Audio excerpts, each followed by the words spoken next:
আসসালামু আলাইকুম এভরিওয়ান। আমি পিন্টারেস্টে বেশ কিছুদিন যাবত এই ক্লে প্লেটসগুলো দেখতেছিলাম। আমি আজকে এগুলো মোল্ডেড ক্লে দিয়ে ট্রাই করব।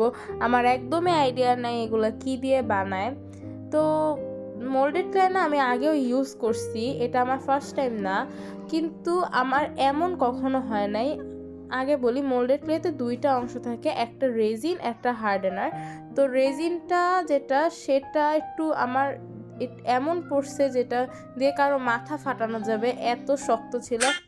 হার্ডেনারটা ছিল ওইটা তুলনামূলক নরমই ছিল। তো রান্নাঘর থেকে এই জিনিসটা এনে আমি ভালো মতো একটু নরম করার চেষ্টা করি বাড়ি দিয়ে, যাতে জিনিসটা নরম হয়। এটা এত শক্ত ছিল, এটা যদি হাত দিয়ে মিশাতে যাইতাম মানে ছোট ছোট অনেকগুলো দানার মতো হয়ে গেছিলো, এগুলো হাতে লাগলে মানে হাত কেটে যাওয়ার মতো অবস্থা।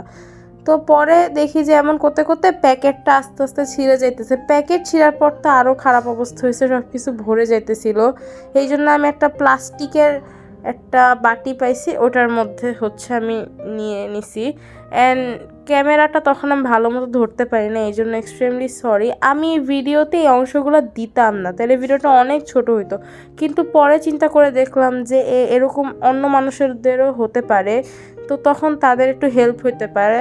তো পরে আমি এটার মধ্যে একটু পানি মিশাই, তারপর আরও অনেক বেটে বেটে এটাকে ঠিক করছি, তারপর দুইটাকে মিক্সড করছি।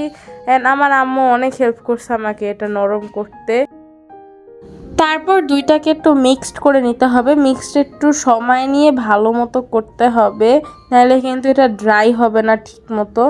আর এখানে আমি একটু পাউডার ইউজ করছি, যে কোনো পাউডার ইউজ করা যাবে, বেবি পাউডার অথবা বিভিন্ন যে ফেস পাউডারগুলো হয় ওগুলো ইউজ করা যাবে। ইউজ করে এটাকে ভালো মতো একটু মিশিয়ে নিতে হবে। আমি এই জায়গাটাও পাউডার দিছি, কারণ এটা অনেক স্টিকি ছিল আর এটা হাতে লেগে যেতেছিল, এই জন্য এটা দিয়ে কোনো কাজ করা তো সম্ভব না। এই জন্য আমি এখানে একটু পাউডার ছড়াই নিছি। এখন এর মধ্যে আমাদের বাকি কাজগুলো করতে হবে। তো এখানে আমি হাতের সামনে যা পাইছি সেটা দিয়ে একটা ডিমটা যে বানাবো, সেই ডিমের কুসুমের যে অংশটা, কুসুমের অংশটাকে আমি ছোট করে একটা শেপ বানায় নিছি। তো ওইটাকে একটা কুসুমের মতো শেপ দেওয়ার চেষ্টা করছি, একটু রাউন্ড, মানে একটু যাতে স্মুথ হয়। স্মুথ করার জন্য না মানে আমি কোনো টুলস ইউজ করি না, আমি হাত দিয়েই আর কি একটু ইসে করছি। আর মাঝখানে যাতে স্টিকি না হয় সেখানে তো পাউডার দিছি, একটু নর্মাল যে কোনো পাউডার, বেবি পাউডার হইতে পারে, যে কোনো পাউডার দিলেই চলবে। তারপর বড় যে অংশটা ছিল এই অংশটাকে আমি একটা যে কোনো জিনিস দিয়ে একটু মানে রুটির মতো বেলে নিচ্ছি। আমি সামনে কালারের যে কৌটাগুলো হয় সেটা পাইছি, তো আমি সেটা দিয়েই করতেছি। তো এটাকে একটু ভালো মতো স্মুথ করে নিতে হবে। বেশি আমি মোটা করব না, আমি চিকন একটা লেয়ার করব। আমি আজকে একটা মোল্ডেড করে দিয়ে ট্রাই করব, কারণ হবে নাকি এটা আমিও জানি না।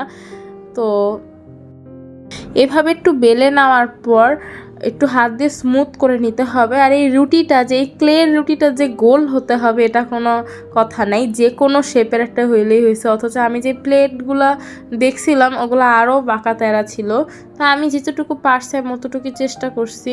তারপর যে মেইন যে একটু টাফ কাজটা, এটা হচ্ছে এরকম একটা চারদিক দিয়ে একটু উঠায় একটা কার্ভ, একটা শেপ দেওয়া। তো এটা দেওয়ার জন্য আমি আলাদা করে কোনো ক্লে ইউজ করি না, আমি ওই অংশটা থেকেই এভাবে একটু প্যাঁচায় উপরে উঠায় নিছি। আপনারা মাঝখানে একটু আইসক্রিম স্টিক দিয়ে জিনিসটা করতে পারেন, আমি যেরকমভাবে করছি। এটা আমি হাত দিয়ে আমার পক্ষে যতটা সম্ভব হয়েছে আমি চেষ্টা করছি, যেহেতু এটা আমার ফার্স্ট, তো আমার এত ভালো আইডিয়া ছিল না এটা নিয়ে। আমি একটু মানে মাঝখানে দেখতেই পারতেছেন যে কিভাবে করতেছি, এটা বলে বোঝানো সম্ভব না। এইবারে যে ডিমের কুসুমটা আমরা বানাইছিলাম, এই কুসুমটাকে ফেভিকল দিয়ে লাগাই নিচ্ছি। আমি ফেভিকল ইউজ করতেছি এখানে, ফেভিকল ইউজ করাটাই ভালো, তাইলে এটা ক্লের সাথে সাথে সুন্দর ড্রাই হয়ে যাবে। তারপর আমি ভাবতেছিলাম যদি এটা ওই নরম যে সাইডগুলো দিছি এগুলো যদি পড়ে যায় তখন কি হবে। তো এই জন্য আমি সাইডে অনেক কিছু দিয়ে এটাকে সুন্দর করে বাউন্ডারি দিছি, যাতে এটা এরকমভাবেই শেপটা থাকে। এটা অনেকক্ষণ, প্রায় 4-5 ঘন্টা পর এরকম হার্ড হয়েছে। এটা এতটাই সময় লাগবে আমার সম্ভবত। এটা ভালো মতো হার্ড না হলে কিন্তু এরকম সিরিঞ্জ পেপার দিয়ে ফিনিশিং দেওয়ার চেষ্টা করবে না, তাহলে কিন্তু নষ্ট হয়ে যেতে পারে জিনিসটা।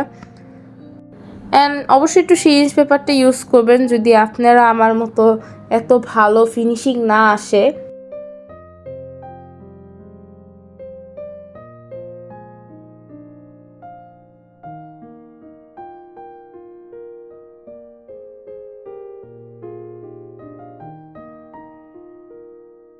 সিরিঞ্জ পেপারটা দিয়ে ভালো মতো এটাকে একটু ঘষে আমরা এখানে যেই জেসো আছে একটু জেসোর একটা কোট দিব।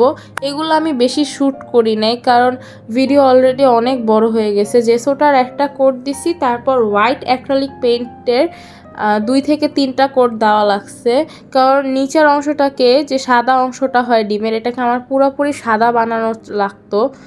তো এই জন্য হচ্ছে এটা করতে ভালোই কালার লাগছে, একটু হোয়াইট কালারটা বেশি বেশি করে নিচের অংশটাকে পুরা হোয়াইট বানাইতে হবে। আমি জানি না এটা আদেও ডিমের কুসুমের মতো লাগতেছে নাকি, অথবা এটা ডিম পোচের মতো লাগতেছে নাকি। যদি লাগে তাহলে অবশ্যই কমেন্ট করে জানাবেন, আর যদি কোথাও কোনো ভুল লাগে সেটাও কমেন্ট করবেন।